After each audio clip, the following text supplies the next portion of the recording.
Well, greetings to everyone and welcome to our devotion time. I hope the week has gone well for you. We have been looking at Genesis chapter 6, verses 11 and 12, and I'll remind us of that. The earth was corrupt before God. The earth was filled with violence. God saw the earth and saw that it was corrupt. All flesh had perverted its ways on the earth. And we had looked at the three different phrases, descriptions God used towards the earth after just 10 generations from the Garden of Eden.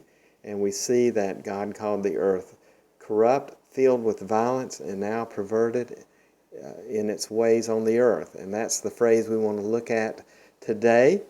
And this third phrase is God's description of the world. It's perverted in its own ways. Hacharit, Draco, or Derech, excuse me.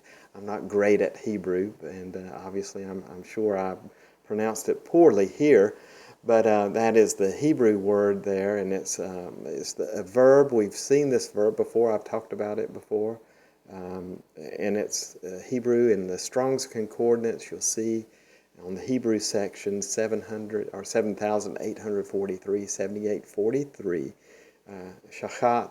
We talked about earlier, and the word usually means to corrupt, so this word is being used again, and it literally means corruption. It's so badly corrupt as to completely destroy. And the word in our English translated in the way derech is Hebrew's word 1870, Hebrew section, obviously. And it implies this direction, a manner of travel, or a lifestyle. And basically what is being communicated in this passage here is that the world was not just messed up, it was dying. Unless something happened soon, man would self-destruct, and all the earth and its creatures would perish. Now, you think the flood was bad, but the alternative was much worse. And so, in a sense, I've said this in different Bible studies, this was God's emergency surgery to help someone not die, not completely perish. And this was what was happening here. And so this was a radical surgery.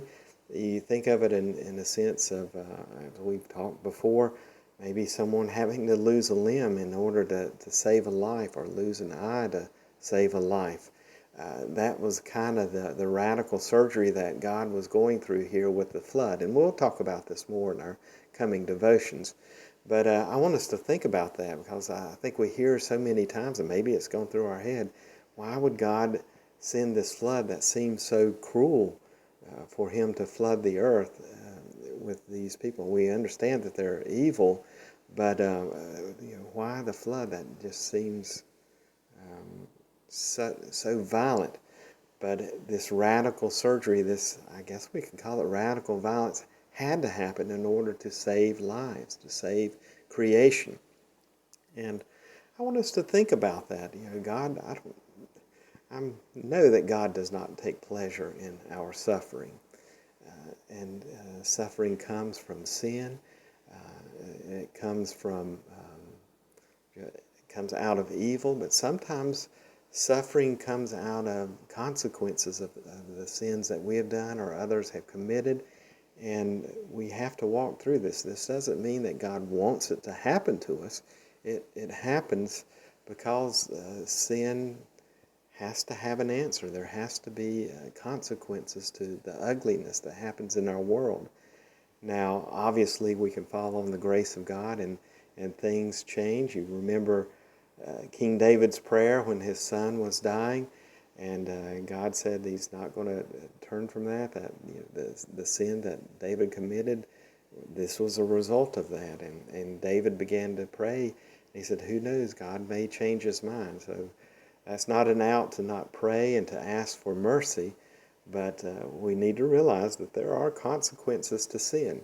And here we are in the ultimate scene of 10 generations later from the Garden of Eden, the world is on a path of complete destruction, not only of humanity, but all of God's creation. And something had to be done.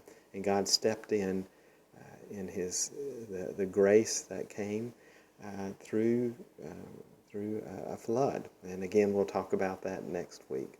Well, I hope you have a good week. I pray God's blessings on you. May you have His peace and share His peace with those around you. Bye now.